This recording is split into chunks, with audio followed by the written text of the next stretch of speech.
Time now for Fibber, McGee, and Molly, and then stay tuned at 9 for Big Town. The Johnson's Wax Program with Fibber, McGee, and Molly.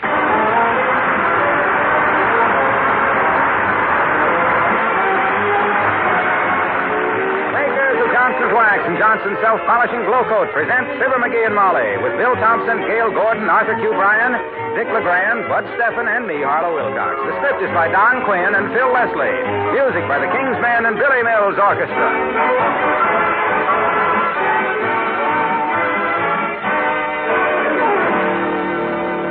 You know, there's genuine pleasure in looking at the smooth surface of a waxed floor. It has such a rich, such a mellow look. In fact, that glistening waxed finish makes the whole room more beautiful. And when you wax your floor, there's a special reason for using Johnson's Paste Wax. No other wax can beautify your room in exactly the same way. Little wonder more women use Johnson's Paste Wax than any other kind. Those women know that Johnson's Paste Wax does more than beautify their floors. It also protects their floors, forms a hard shield over the surface, a shield that dirt can't readily penetrate, a shield that's very easy to clean. When dirt does collect, you can whisk it off that gleaming waxed surface in a few seconds. Next time you're at the store, be sure to ask for Johnson's Paste Wax. It's the paste wax that more women use and keep using because no other wax can bring such lustrous beauty to the floors of a home in exactly the same way. Johnson's Paste Wax.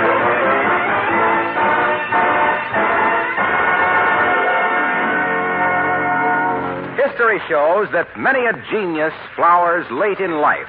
At 50, Darwin wrote The Monumental Origin of Species. At 85, Farwell Dilworthy tried to carve a canoe paddle with his bifocals on and thus invented the mustard spreader. At 67, Norton W. Aspenloop tripped over his groceries, got molasses all over the fruit, and the world is richer for the taffy apple. And at 79, Wistful Vista, that is, another middle-aged genius is hard at work on his great idea. As we meet Fibber, McGee, and Molly.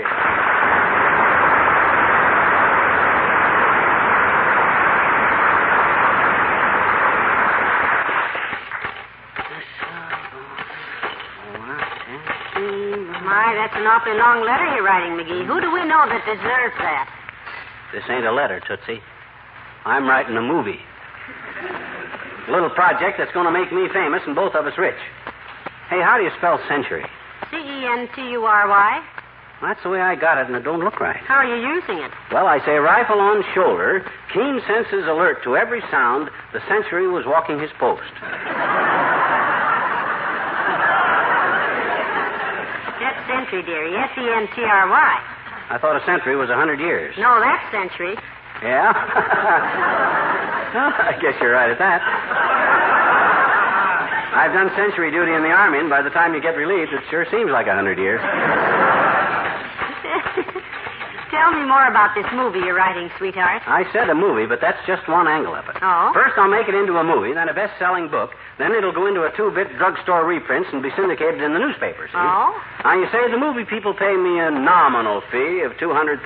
For a nominal fee, dearie, that's phenomenal. But what's the story about? Well, you remember seeing a movie where Don Amici invented the telephone. Yes, and I saw the sequel to it, too. Sorry, wrong number. Well, they done the story of the telephone, the story of radium, the story of baseball, Al Jolson, the Philadelphia story, but what's the story they haven't done? What? The story of the typewriter. Ain't that a Lulu? It's a darb, as we used to say in Peoria.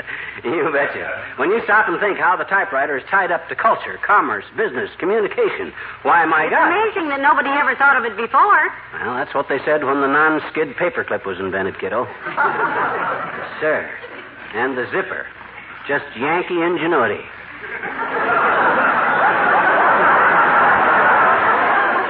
You mean every Yank needs a zipper and vice versa? Yeah. Well, I gotta get busy, Dick. Can't mess around with $500,000 at stake. Done any research on the subject of the typewriter, McGee? Plenty, Tootsie. Spent nearly 15 minutes with the encyclopedia, for one thing. For another thing, I may go to the library a little later. For the doorbell. All day long. How can a guy write movie scenarios with that doorbell clanging at all hours of the day? That's the first time it's rung this morning, Pat. Well, it won't be the last if I know Tuesday, and I oughta. Come in. Oh, it's Dr. Gamble, McGee. Do come in, Doctor. Thank you, my dear. Good morning, Stern Wheeler. Hi, gas pain. May I give you a word of advice? Certainly.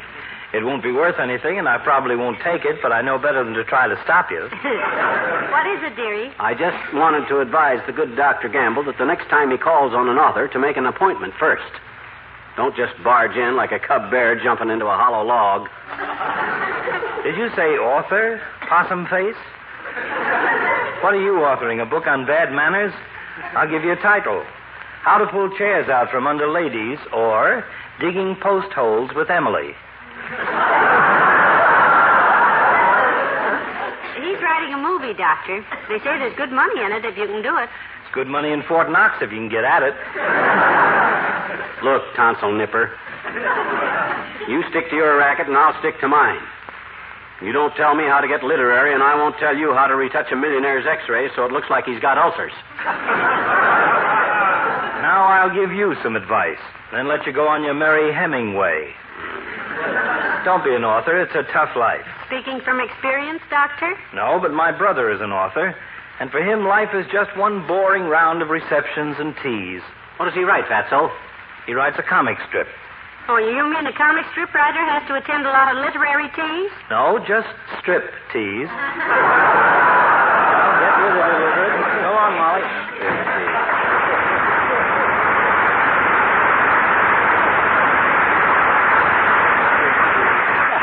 Boy, I can hardly wait to see Doc's face when those movie people hand me a check for $200,000. I can hardly wait to see my own. Betcha. My eyes will pop out so far the pupils will think it's recess. Now, you just be patient, my dear. One of these days we'll have a swimming pool and a private yacht and our own box at the races. Oh, wonderful. Yeah. We can take turns standing on it. Well, back to work, Snooky. Bring me some black coffee, will you? That'll keep me awake. Keep you awake? You've only been out of bed 2 hours.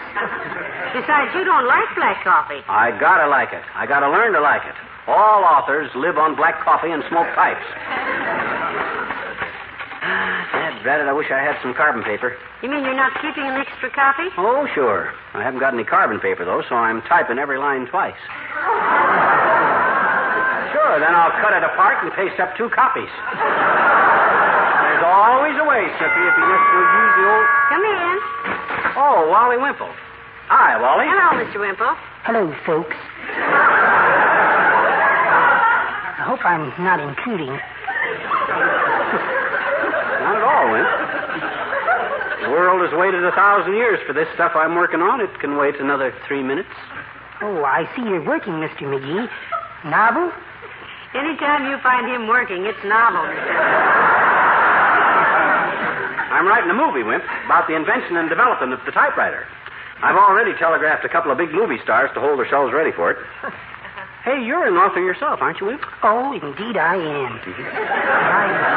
I write poetry. Oh? Would you like to hear my most recent one? Oh, yes, we would, Mr. Wimple. What's the name of it? Well,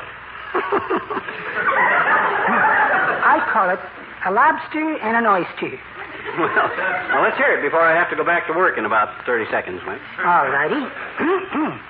A lobster and an oyster sat upon the ocean bed, discussing this and that until the puzzled oyster said, "How come you wave your nippers so? Keep rinsing off your paws." Said the lobster, "I'm a cynic. I don't believe in Sandy Claus."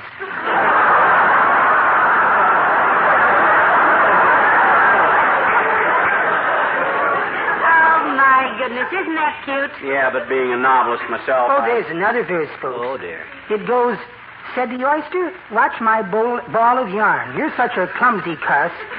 I'm making 8 argyle socks for a lady octopus." The lobster said, "You have no hands, yet you knit things for your girl." "Not knit," replied the oyster, "but let me show you how I purl." Well, I don't want to bother you any more now, Mr. McGee. So long, folks.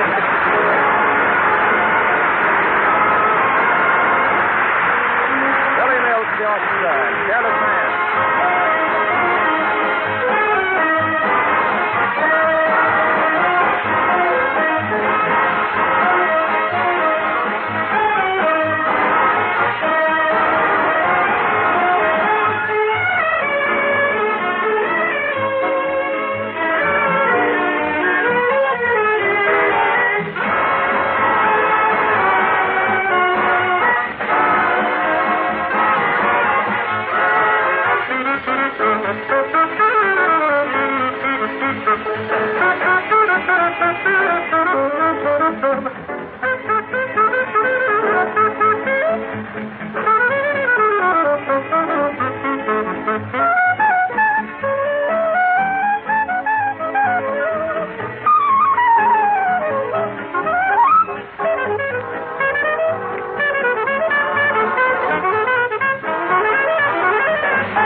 Typewriter coming along, McGee. Great, Tootsie, great. This story is going to have everything a story needs to be a knockout, Molly. Really? What suspense. Uh-huh. For instance, on the first page of my story, there's a murder. A murder on the first page? Yep.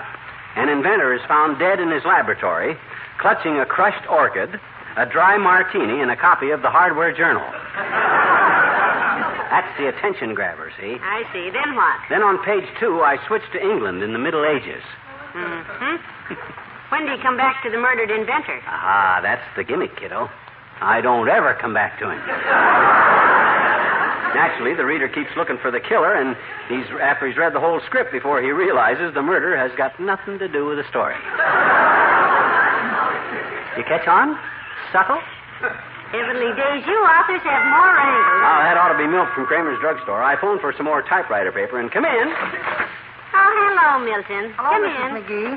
I brought a ream of paper like you said, Mr. McGee. 500 sheets. Would you mind telling me what you're going to do with it? Oh, I'm doing some writing, Milt. You ever try doing any writing? Oh, yes. I used to write a lot of fiction. Oh? Not under my own name, though. I signed it Millicent Kramer. Millicent? That's my mother's name. Ah. Oh, how nice.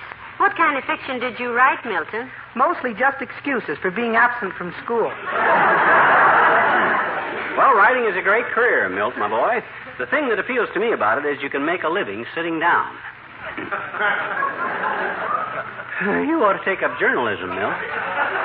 Oh, I've tried that, too, but it hurt my feet. Hurt your feet, Milton? What kind of journalism was that? Ladies' home journalism. I used to deliver them. That's how I met Margie. Oh? She's the girl I'm going steady with since last Thursday. The one that always smells so good on account of I'm giving her presents like perfume. It's very smart, Milt.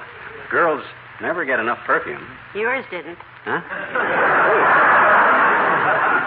Well, I didn't work in my uncle's drugstore like Milt does. Oh, you got to go, Milt? Oh, yeah, I got to get back to the store. We're taking inventory today. Oh? And if Uncle Ed checks the perfume stock before I get back, I'm dead.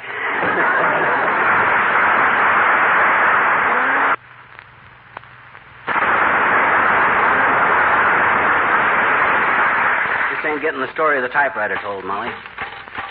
I got so much stuff in my head to write down. How far have you gotten with it, anyway? You were telling me about page 2 when Milton came in. Oh, well, I'm up to chapter 5 on it now. Oh? Just a good start. What I'm doing right now is working several countries into the story, you see, giving it a sort of an international touch. Oh, you mean like the Marshall Plan? Yeah. That's the biggest international touch I know of. How does this sound? Listen. Grinding his Egyptian cigarette out on the African leopard skin rug and taking the beautiful Hungarian Countess Toujours in his arms, young Marsh Jefferson gazed hungrily into her eyes. Young who? Young Marsh Jefferson. He's the playboy son of a family of Southern aristocrats who fled to England to escape the poll tax. I see. Anyhow, young Marsh Jefferson gazed hungrily into her eyes. What does the Countess do? Feed him a corn pone? Oh, I got a turning point right here, right now, and I can take the story two ways from here, you see. Sounds like it's gone 4 ways already.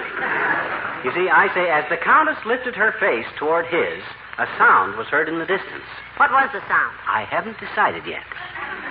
It can either be peasants shouting, which means the French Revolution has busted out, or horses' hoofs, which means the U.S. cavalry is coming. If it turns out to be gunfire, it means 8 literary critics have just shot themselves. Look, dearie, now this is Hello, Molly. Hiya, pal. Hello, Mr. Wilcox. Come on in. Sit down, Junior, but don't talk. I'm creating. What's he creating, Molly, besides a funny noise on that paper spoiler? Well, he's writing the story of the invention of the typewriter, Mr. Wilcox. His version of it, at least. Really? Well, look, pal, I used to do a little writing. Let me give you a tip, will you? He'll welcome it, won't you, dearie? No, but I'll be polite about it. Okay, Junior, unburden yourself. I ain't heard anything about you writing the great American novel, but go ahead. Tell the author how to write. Well, I was just going to suggest that you keep it simple. You see, when I first started writing advertising for Johnson's Paste Wax, I used to say, Johnson's Paste Wax will render your possessions invulnerable to abrasions, impregnable to friction, attrition, and confrication. Stuff like that. I think that's beautiful writing. Personally, I don't care. I used to say things like, Johnson's Paste Wax inevitably imparts a coruscating, scintillating fulguration to one's floors, furniture, and woodwork, which endows the domicile with joviality and vivacity and attracts the spirit of euphrosyne to the dwellers therein. You don't say. I almost didn't.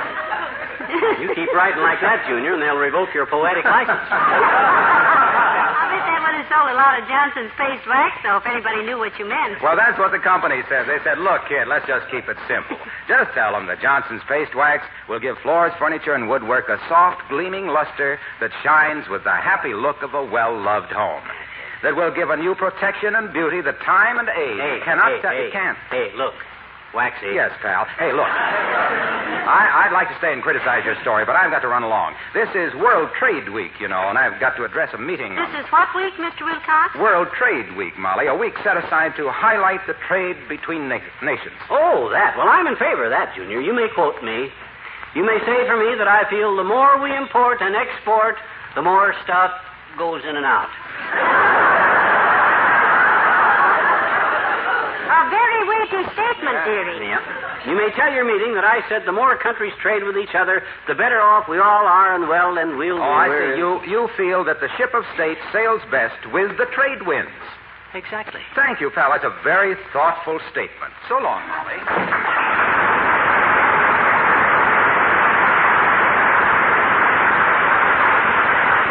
Ship of state sails best with the trade winds.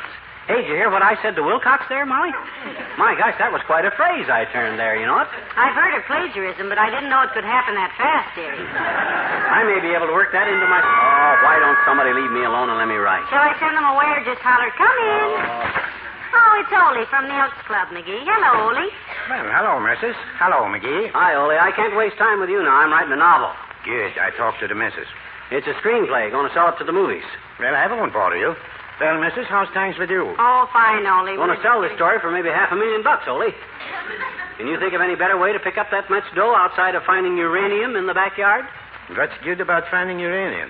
I got a backyard full of uranium. It don't make me rich. You've got uranium in your backyard? Does the government know about it? Sure, my congressman, he sends me free seeds.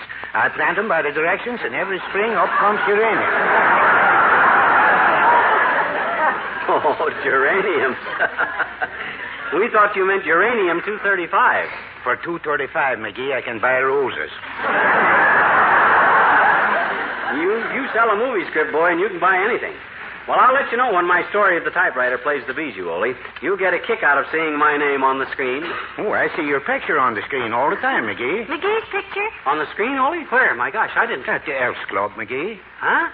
We got a hole in the back door screen. I use your picture to keep out the flies. It works fine. Even keeps out people. Well, so long, missus.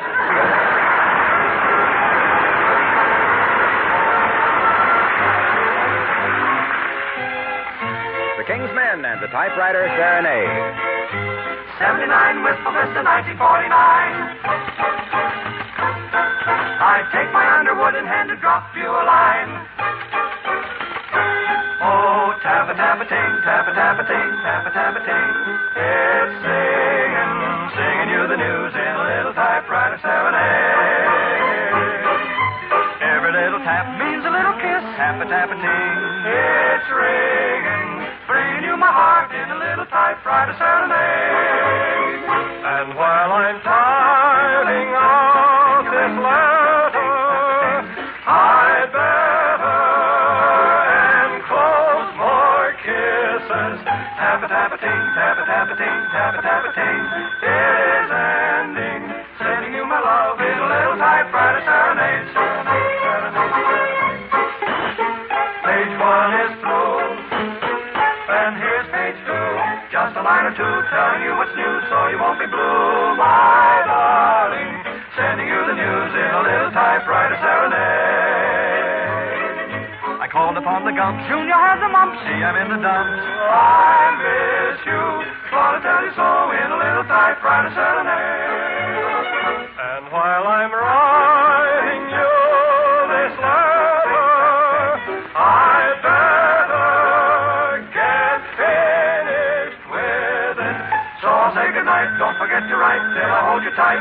Real soon, dear, here's all my love in a little typewriter serenade, serenade, serenade, serenade, serenade. The typewriter serenade.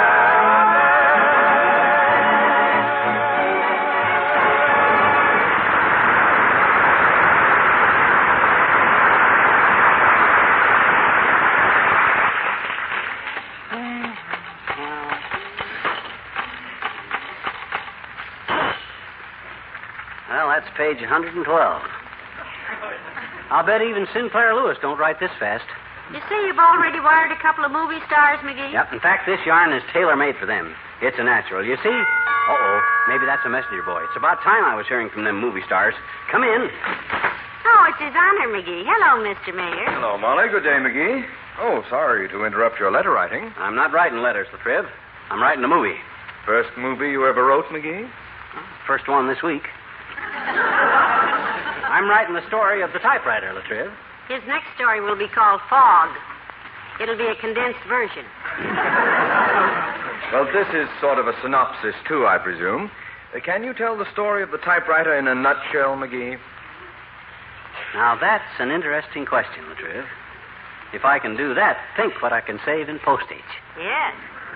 If it gets too long, dear, you can even use a coconut shell.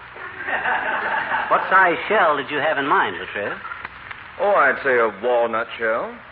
Write the story on fine tissue paper, wad it up tightly, and send it to Hollywood in a nutshell. Let it go, McGee. He meant a real nutshell. What did you think I meant? Never mind. You ever do any creative writing, Latriv? A little, yes. I've always believed the pen was mightier than the sword. Except maybe at a military wedding. Imagine the bride and groom having to crawl along under crossed pens dripping ink on them. You mean when you were in the service, Latriv, you could fight better with a pen than you could with a sword? Oh, yes, indeed. Yes, we had pens that were full of tear gas. Much more effective than swords.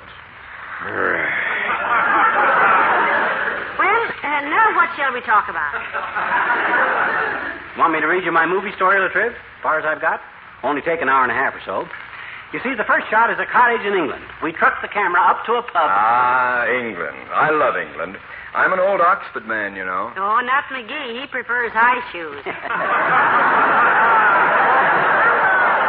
says Oxfords don't support the ankle properly. Besides, those Oxfords of yours don't look so old. How many times have you had them half sold? 3 times. I'm really an old Oxford man. New Oxfords are so hard on the feet when you have to do as much walking as I do. It's no use, McGee. Let's give it up. Yeah. Look, Latriv, if you don't want to cooperate, why don't you run along and let me get to work? I'm sure I don't know what you mean, McGee, but if I'm interfering with your work, I shall be only too happy to remove myself. Good day.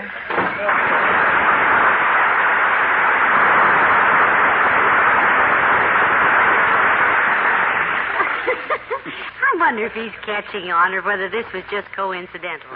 Search me. We sure didn't get any place with him today. Oh, well, I got to get back to work. Let's see. McGee, what movie stars did you say you wired about taking part in this picture of yours? And weren't you being slightly premature? No, because this will be such an important picture. I wanted to have exactly the two people that would...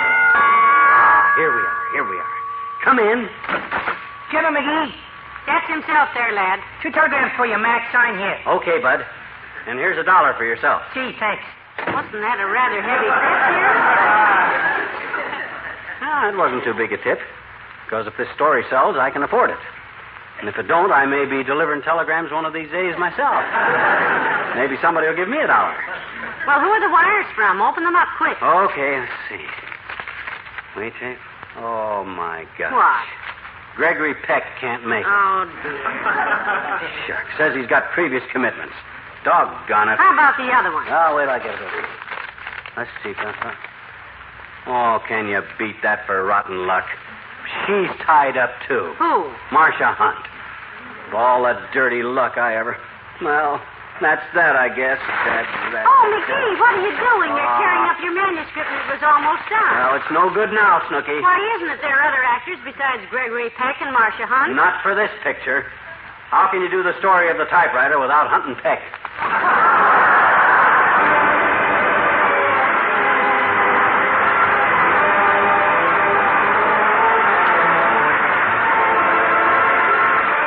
Fibber and Molly return in a moment.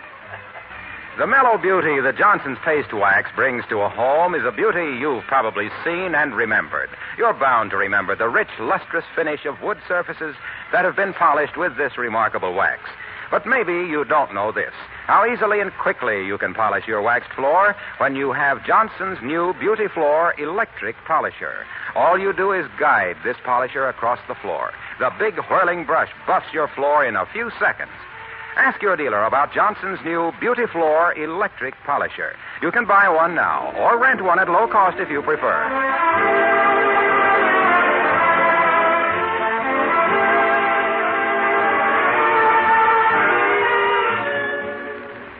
Hey, Molly, who's going to do the summer show for the Johnson people? Oh, they have a wonderful show lined up, McGee. Yeah? It stars Ken Darby and the King's Men and features their king for a night with a guest king every week.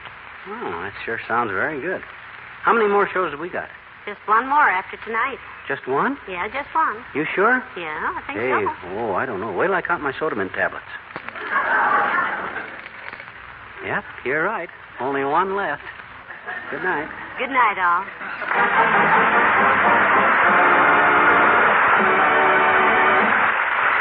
The makers of Johnson's Wax and Johnson's Self-Polishing Glow Coat, Racine, Wisconsin, and Brantford, Canada, bring you Fibber, McGee, and Molly each week at this time. Be with us again next Tuesday night, won't you?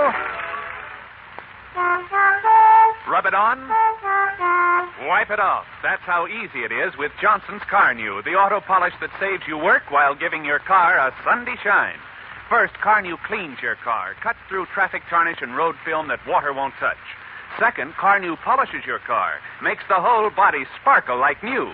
Yes, cleaning a car can be a hard job, but not with Car New, because Car New cleans and polishes your car in one easy application. Tomorrow, ask your nearest service station or dealer for Johnson's Car New. Just rub it on, wipe it off. That's all you do with Car New. This is NBC, the National Broadcasting Company.